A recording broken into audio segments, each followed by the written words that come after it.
बिस्मिल्लाहिर्रहमानिर्रहीम अस्सलाम वालेकुम। मैं हूं करामत मुगल और मेरे साथ हैं सईद बलोच साहब। सुप्रीम कोर्ट कवर करते हैं, सीनियर जर्नलिस्ट हैं।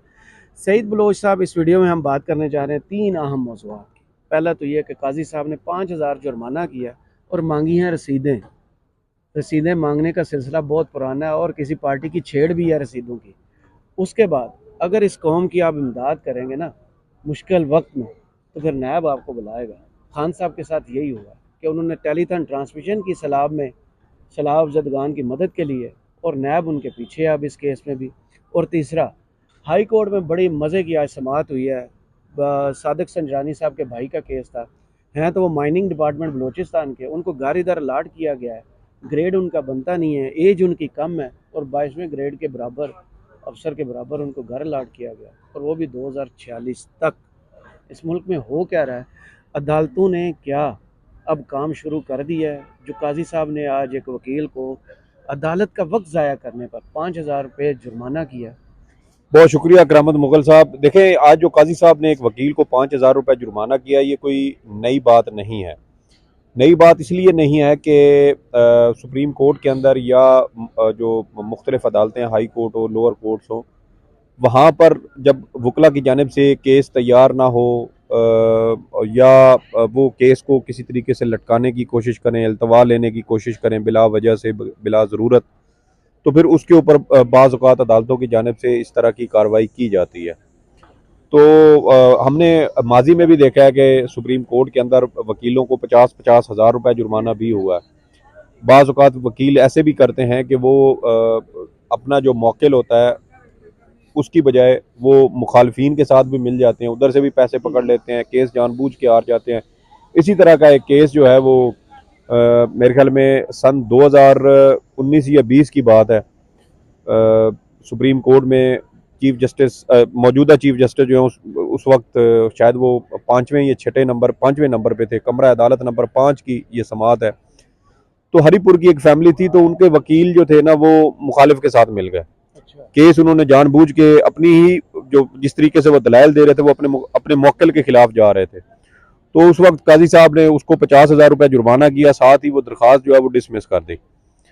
अब वकील को जुर्माना किया जाना तो समझ आता है, वो जो मजलूम थे उनकी दरख्वास्त जो है वो क्यों जो है वो मुस्तरद की गई, इस हवाले से कोई हमें वजह नज़र नहीं आती। बाद में वो गरीब हमें मिले, कहते हैं कि वकील साहब हमसे देसी मुर्गे भी लेके गए, देसी घी लेके जाते थे और बहुत सारी चीज़ें, चावल वगैरह लेके जाते।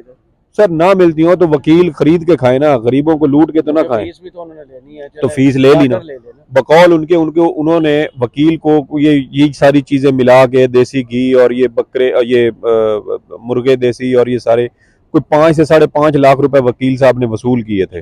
उनका कोई ज़मीन का तनाज़ा था।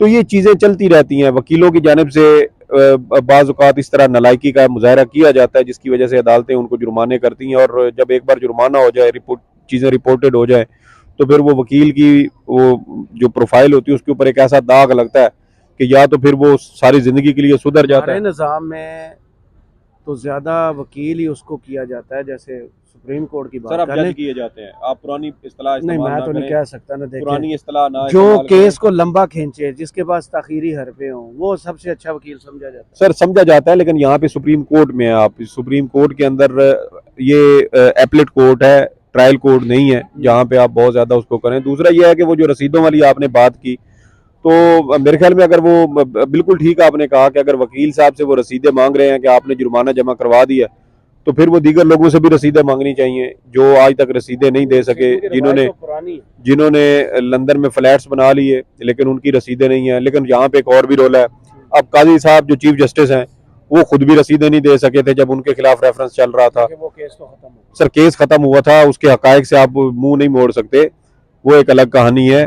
वो उस वक्त जब सुप्रीम टारगेट किया जा उस वक्त किस बात के टारगेट किया जा रहा था कि ये जज ना बने, सुप्रीम कोर्ट के चीफ जस्टिस ना बने। क्यों ना बने? किसने रोका था उन्हें? तो आप ना देते, वो फैजाबाद धरना केस का फैसला बने। सर, ये क्या बात है? फैजाबाद धरना केस में इमरान खान ने माना नहीं है कि ये रेफरेंस जो उनके खिलाफ आया था एस्टेब्लिशमेंट ने भेजा था। सर, एस्टेब्लिशमेंट ने भेजा होगा, हम ये भी मान लेते हैं। एक जज के ऊपर जब इल्जाम आया था तो क्या उनको अपनी सफाई में वो सारी चीजें हकायक सामने रखने नहीं? केस कहाँ पे सर, मैं खुद केस कवर करने वाला हूँ। जजेस को ब्लैकमेल करके, जज्बाती इमोशनल ब्लैकमेल करके केस जीता गया। कौन से लीगल नुक्ते के ऊपर काजी साहब ने केस जीता? केस जो खत्म हो गया उसका सर केस खत्म नहीं। मुझे एक बात बताएं, अगर काजी साहब इतने ही हक और सच पर थे तो सुप्रीम कोर्ट के 6 जजेस ने ये क्यों कहा कि ये जो एफबीआर की रिपोर्ट है ये किसी अदालती फोरम पर इसको इस्तेमाल नहीं किया जाएगा और ना ही इसके अंदर मौजूद जो उस फैसले को किसी ने चैलेंज किया था? उस शवाहिद, सर वो सदारती रेफरेंस था, उसको फैसले को चैलेंज कौन करता? वो तो सदारती रेफरेंस आया था, नजरसानी अपील ये मुस्तरद हुई थी जो काजी साहब ने दायर की थी, तो वो अलग चीजें हैं। उनको मैं वही कह रहा हूँ कि अब काजी साहब मांग नहीं सकते ना, जिनसे इन्होंने रसीदें इनको मांगनी चाहिए वो उनसे मांग नहीं सकते, क्योंकि फिर बात उनके ऊपर आएगी। अभी आप देखें कि जस्टिस आयशा मलिक के खिलाफ इसी तरीके से जो है वो एक सवाल करने पे ये नून लीग की जानिब से ट्रेंड चलाया जा रहा है। उनका तो सवाल वैलिड है, और चीफ जस्टिस साहब की अपील आप किधर करें? और चीफ जस्टिस साहब ने उनके सवाल को इंडोर्स किया था जी। उसके बावजूद जो है वो एक जज, खातून जज के खिलाफ जो है वो इंतहाई तज़ीक अमेज जो है वो सोशल मीडिया पे मुहिम चलाई जा रही है। जो पसंद नहीं आता उसके खिलाफ ट्रेंड चल जाता है। बस यही हमारे मुल्क का आलमी है ना, इसी वजह से हम यहीं पे हमारी गाड़ी फंसी हुई है। एक कदम आगे जाते हैं तो वो स्लिप होके 3 कदम पीछे आ जाती है। अच्छा मुझे बताएं, इमरान खान ने अच्छी नीयत से क्या इस मुल्क के सैलाब-ज़दगान की मदद नहीं की? क्या उन्होंने पर्सनल अकाउंट में पैसे मंगवाए, जो सैलाब आया था उसके टेलीथन ट्रांसमिशन की पैसे जमा किए, बैंकों में डायरेक्ट पैसे गए, उनका इसमें क्या कसूर? नैब क्यों उनके पीछे आ रही है? सर देखें, अगर इमरान खान के खिलाफ कोई एक भी जेन्युइन केस होता ना तो आपको 200 केस बनाने की ज़रूरत ही ना पड़ती। आपके पास एक भी जेन्युइन केस नहीं है जिसमें आप इमरान खान को पकड़ सकें या उसका बाजू मरोड़ सकें। आपने सिवाय, हमने एक बार पहले भी इस पे बात की है कि सवाए रेप के मुकदमे की वो जो दफात है ना, उन दफात के अलावा पाकिस्तान के वो जो क्रिमिनल प्रोसीजर वो है कोड है, उसके अंदर जितने भी ज़ाब्ता फौजदारी की दफात हैं वो आपने सारी जोड़ के तोड़ मरोड़ के मुख्तलिफ मुकदमात में वो इमरान खान के खिलाफ आप लगा चुके हैं। बगावत की भी और क्या कहते हैं उसको, दीगर भी सारी नफरत अंगेज तकारीर की भी और सारी लगा चुके हैं। एक वो रेप की रह गई है, कत्ल तक हर चीज जी सारी लग चुकी हैं। तो अब केस फिर भी आपके वो काबू में आ नहीं रहा। आपने जेल में डाल दिया, आपने कहा कि वो वहां पे मच्छर काटेंगे, उसे चूहे छोड़ेंगे, छिपकली आएगी, उनके उसके खिलाफ वो क्या कहते हैं चर्स पीने के और इस तरह के घटिया इल्जामात लगाए गए। अब तो वो तकरीबन 2 माह हो गए हैं, वो है उधर जेल में, जाके अब उसको साबित करें जो इल्जामात आप लगाते थे उसके ऊपर। तो कहने का मकसद ये है कि जब भी यहाँ पे इस मुल्क के अंदर किसी भी बंदे ने कुछ अच्छा काम करने की कोशिश की है, हमने उसके साथ यही उसको इबरत का निशान बनाया। आप मोहसिन पाकिस्तान डॉक्टर अब्दुल कदीर खान को साहब को देख लें, जिन्होंने पाकिस्तान को एटम बम दिया, हमने उनके साथ क्या किया। मरते दम तक वो बंदा अपने घर में कैद रहा, सुप्रीम कोर्ट भी उसको इंसाफ फराम ना कर सकी और बलाखिर वो कैद की हालत में, घर उसका सब जेल बना हुआ था और वो उसी हालत में मर गया।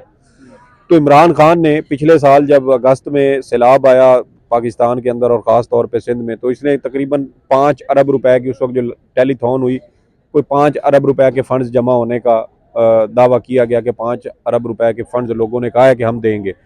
अब मैं इत्तेफाक से, मैं इस वजह से इन चीज़ों को थोड़ा सा वो जानता हूँ कि उस वक्त बैंक ऑफ पंजाब और बैंक ऑफ खैबर जो हैं, इनकी जानिब से ऐसे एलामिया आते थे कि तकरीबन 1.5 अरब रुपए से कुछ ज़ायद रकम उस वक्त बैंक ऑफ पंजाब में आई थी और इससे कुछ कम रकम जो थी वो बैंक ऑफ खैबर और जो दीगर उनके ज़राए थे। फिर एक नामंजूर के नाम से एक, आपको याद होगा, एक वेबसाइट थी जिसके ज़रिए वो फंड्स बैरून मुल्क से पाकिस्तानी भेजते थे। तो कहने का मकसद ये है कि वो सारी चीज़ें जो आई, वो वज़ीर आला पंजाब जो उस वक्त के परवेज़ इलाही साहब के नाम पे बैंक ऑफ पंजाब में अकाउंट था और वज़ीर आला खैबर पख्तूनख्वा के नाम से बैंक ऑफ खैबर में दूसरा अकाउंट था। तो वो जो फंड्स आते थे वो तो इन्हीं 2 अकाउंट्स में आ रहे थे। अब अगर वो वहाँ से आ रहे थे तो वो उन्हीं 2 अकाउंट्स में होंगे, इमरान खान की जेब में तो कुछ गया नहीं है। अब अगर करोड़ों की कोई खबन जैसे इल्ज़ाम लगा रहा है, इल्ज़ाम ही अभी कोई, मेरे ख्याल में इसके कोई शवायद नहीं निकलेंगे। ये सिर्फ वही च्यूंटी की टांग में ना रस्सी डाल के खींचने वाली बात है और कुछ भी नहीं है। ये इसी, मैं वही बात करूं कि अगर एक भी जेन्युइन केस होता ना सर, तो आपको इमरान खान के खिलाफ ये 200 बूंदे मुकदमात ना बनाने पड़ते। आप एक ही केस में पकड़ के उसको रगड़ देते, उसको दबा देते, उसे समझौता भी शायद करवा लेते, लेकिन आपके पास कुछ है नहीं, इसलिए आप उसका कुछ कर नहीं पा रहे। तो अब ये केस अगर फर्ज करे बन भी जाता है, आगे चलता है, तो सारी चीज़ें निकल आएंगी, और जो बयानियाँ इसी तरीके से खड़ा करने की कोशिश की जाती है, वो यकदम उसके अंदर से हवा निकल जाती है और वो हर चीज़ धड़ाम हो जाती है, और ये भी धड़ाम होगी। और इस हवाले से तो आप सिर्फ ये कर लें कि गुज़श्ता साल अगस्त के बाद, अगस्त, सितंबर और अक्टूबर 3 महीने की जो ट्वीट्स है ना बैंक ऑफ पंजाब की और दीगर जो ज़राए थे उनकी, आप चेक कर लें, आपको वो सारी चीज़ें पता चल जाएंगी कि कितने पैसे बैंक ऑफ पंजाब में आए थे। बल्कि हमारे जो ये कॉमर्स वगैरह और ये फाइनेंस की बीट करने वाले साफ़ी दोस्त हैं पंजाब के अंदर, ये वफाकी सतह पे, इनको भी चाहिए कि ये इस हवाले से कुछ मालूमात हासिल करने की कोशिश करें कि कितने फंड्स आए थे और वो कैसे इस्तेमाल हुए थे। तो तो मेरे सानिया ख्याल में निश्तर साहिबा के सेनेट फ्लोर पर जो फैक्ट्स बताती थी, इतने पैसे ट्रांसफ़र हो गए हैं, इतने हमें मिले हैं, ये यहाँ पे, वो जो डिटेल बताती थी उस वक्त, क्या नैब वाले टीवी बंद कर सर देते थे जब सिर्फ आते थे? सिर्फ वो नहीं करती थी, बल्कि मुझे अभी भी याद है कि तैमूर जफर झगड़ा साहब जो खैबर पख्तूनख्वा में वजीर खजाना थे, वो भी इस चीज़ को बहुत क्लोजली देख रहे थे, वो इसके ऊपर अपनी ओपिनियन भी देते रहते थे। तो मेरे ख्याल में ये चीज़ें बहुत जल्दी सामने आ जाएंगी। ये हवा,